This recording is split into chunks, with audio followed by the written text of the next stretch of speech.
जगणं सुंदर आहे हा विषय घेऊन आज मी आपल्या समोर आलेलो आहे. नादो महानोर एके ठिकाणी म्हणतात, या नभाने या भूमीला दान द्यावे, या नभाने या भूमीला दान द्यावे, या मातीतून चैतन्य उभा राहावे. अशी कोणती पुण्यकर्मे येती फळाला, जोंधळ्याला चांदणे लकडून यावे.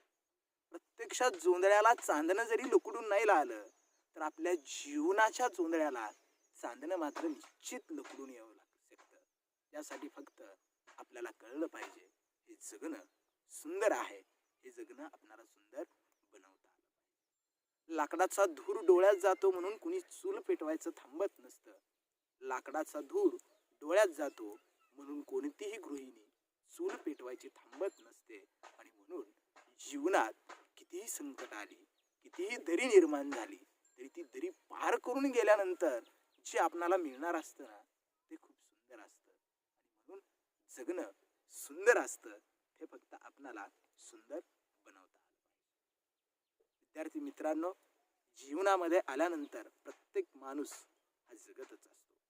पण त्या जगण्याला थोर महापुरुषांचे संस्कार, थोरा मोठ्यांचे विचार घेऊन जर आपण जगत राहिलो तर ते जगणं सुंदर होतं.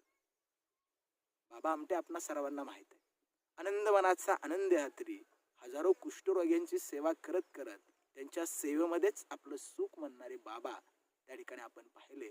मग कळतं जगणं हे कसं सुंदर आपल्याला बनवतंय. बाबांचा वसा आणि वारसा आनंदवनात आणि हेमकलसाला प्रकाश आमटे आणि मंदाताई ज्यावेळेस जोपासताना आपल्याला दिसतात त्यावेळेस मग आपल्याला कळतं जगणं कसं सुंदर होत आहे.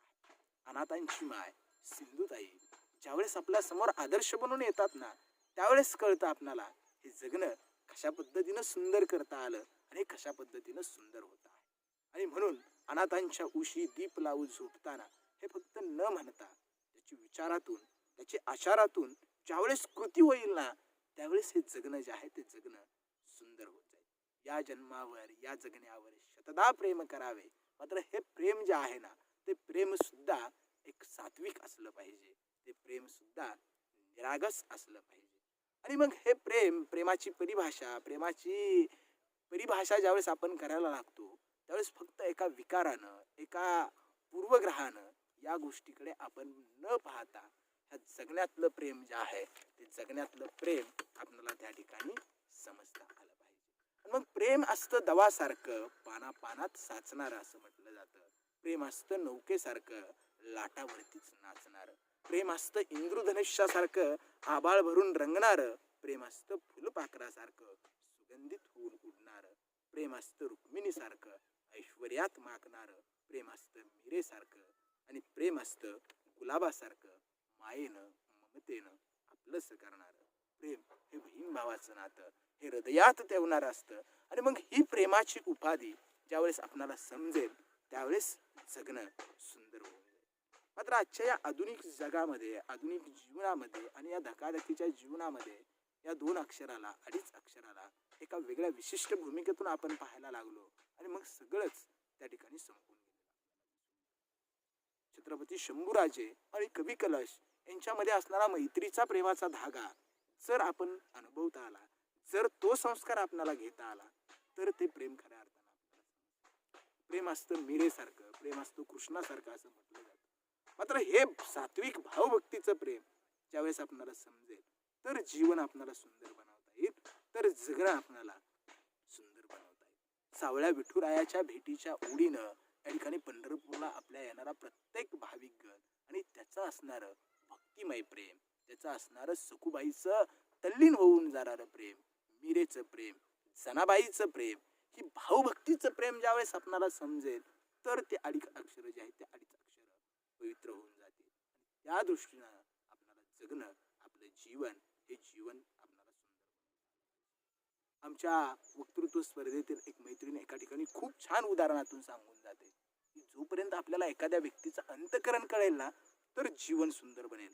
यासाठी एक उदाहरण तुम्हाला सांगेन आणि त्या ठिकाणी आज मी या ठिकाणी थांबेन. एक मराठीचे प्राध्यापक असतात. सर्वच मराठीच्या प्राध्यापकांना या ठिकाणी मी वंदन करतो. मात्र एक उदाहरण म्हणून सांगतो. एक मराठीचे प्राध्यापक असतात, त्यांचं नुकतंच लग्न झालेलं असतं. आणि काही कालांतराने एका मोठ्या संस्थेमध्ये ते काम करत असतात, त्यामुळे त्यांची बदली होते आणि ते बदलून गेल्यानंतर दुसऱ्या एका संस्थेमध्ये जातात. 2 महिने झालेला असतात, त्या ठिकाणी प्रचंड कामाचा व्याप असतो आणि या कामातून मग घरी 2 मुलं असतात, त्यांची सौभाग्यवती असते. त्या कामातून या ठिकाणी आपल्याला माहित आहे महाविद्यालयीन काम, त्याच्यानंतर असणारा आता आपण महाविद्यालयाचं ग्रेडेशन, नॅकच्या कमिट्या, त्याच्यामध्ये इतकं प्रचंड कामाला वाहून त्या प्राध्यापक महोदयाने घेतलेलं असतं की 2 महिन्यामध्ये आत्ताच्या सारखे त्यावेळेस मोबाईल किंवा लगेच भ्रमणध्वनीवरून फोन केला, काय चाललंय, कसं काय चाललंय, hello, how are you, fine, अशी गोष्ट नव्हती. आणि मग भारतीय पोस्ट, डाकघर आणि मग पत्नी न राहून त्यांना पत्र लिहिते की 2 महिने झाले महाशय, तुम्ही आपल्या कामामध्ये इतके गुंतून गेलात, आपली खुशाली सुद्धा आम्हाला तुम्ही कळवलेली नाही. तुम्ही कसे आहात, तुमचं काम कसं चाललं आहे, गावाकडे सगळं ठीक आहे, आई बाबा ठीक आहेत, मुलांचं शिक्षण व्यवस्थित चालू आहे, मी त्या ठिकाणी खूप छान आहे, तुम्ही तुमची काळजी घ्या, तब्येतीची काळजी घ्या, आपलं काम तुम्ही करत आहात, त्या कामामध्ये यश तुम्हाला नक्कीच मिळणार आहे, तुम्ही तुमची काळजी घ्या.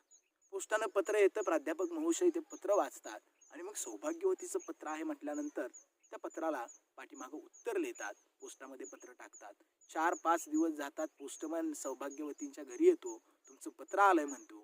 ती सौभाग्यवती अतिशय मनातून आनंदित होऊन गेलेली असते. जगणं बघा कसं सुंदर होतं आणि जगण्याचं सुंदरत्व काय असतं, ती अगदी आनंदित होऊन जाते आणि म्हणते की काय नेमकं माझ्या पत्राला उत्तर दिलं असेल, माझी खुशाली विचारली असेल, तू कशी आहे, मुलं कशी आहेत, काय आहेत, ते अगदी विचारलं, तिची अगदी उत्सुकता आणली जाते. ते पोस्टमन काकाकडून पत्र घेते, पळत पळत घरामध्ये जाते. अगदी मुलांच्या हातामध्ये ते पत्र पडायच्या अगोदर नेमकं आपल्यासाठी काय लिहिलंय का ते पत्र उघडते आणि पत्र उघडल्यानंतर ती वाचायला सुरुवात करते. इतकं तिला मनातून आनंद झालेला असतो की माझ्यासाठी त्यांनी पत्र लिहिलेलं आहे.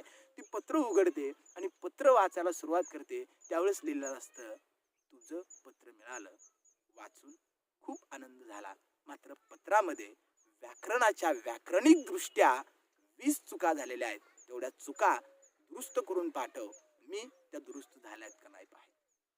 एवढं झाल्यानंतर ती मनातून किती आनंदित झाल्यास तो आनंद एका क्षणामध्ये या ठिकाणी तिचा निघून जातो. ती परत प्राध्यापक महोदयांना पत्र लिहिते. ते पत्र परत प्राध्यापकांच्याकडे 8 दिवसानंतर येतं.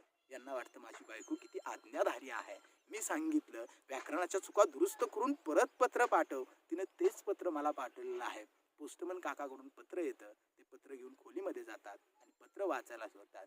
त्या सौभाग्यवतीनं त्याच्यामध्ये 2च ओळी लिहिलेल्या असतात की प्राध्यापक महोदय, तुम्हाला मराठीचं व्याकरण खूप चांगलं कळतं, मात्र एका बायकोचं अंतकरण तुम्हाला कळत नाही आणि ज्यावेळेस तुम्हाला माझं अंतकरण कळेल त्यावेळेस तुम्हाला कळेल की हे जगणं कशा पद्धतीनं सुंदर होईल, आपल्या जगण्याचा, आपल्या संसाराचं कशा पद्धतीनं सुंदरत्व होईल. विद्यार्थी मित्रांनो आणि हा चॅनल बघत असलेल्या सर्वांनो, जोपर्यंत आपल्याला आपल्या आईबाबांचं अंतःकरण कळणार नाही, जोपर्यंत मित्रांनो तुम्हाला तुमच्या मोठ्यांचं अंतःकरण काय आहे ते कळणार नाही, अंतःकरणापासून, मनाच्या हृदयापासून, पोटाच्या वरती थोडंसं आपलं हृदय आहे, त्या हृदयापासून जोपर्यंत तुम्हाला एखाद्या गोष्टीवरची सात्विकता, एखाद्या गोष्टीवरचं प्रेमत्व, एखाद्या गोष्टीवरचं आचारत्व कळणार नाही, तोपर्यंत आपलं जगणं हे सुंदर होणार नाही. आणि म्हणून जगणं खूप सुंदर आहे, ते फक्त सुंदरपणानं जगता आलं पाहिजे आणि त्या जगण्याकडे, त्या सात्विकतेकडे,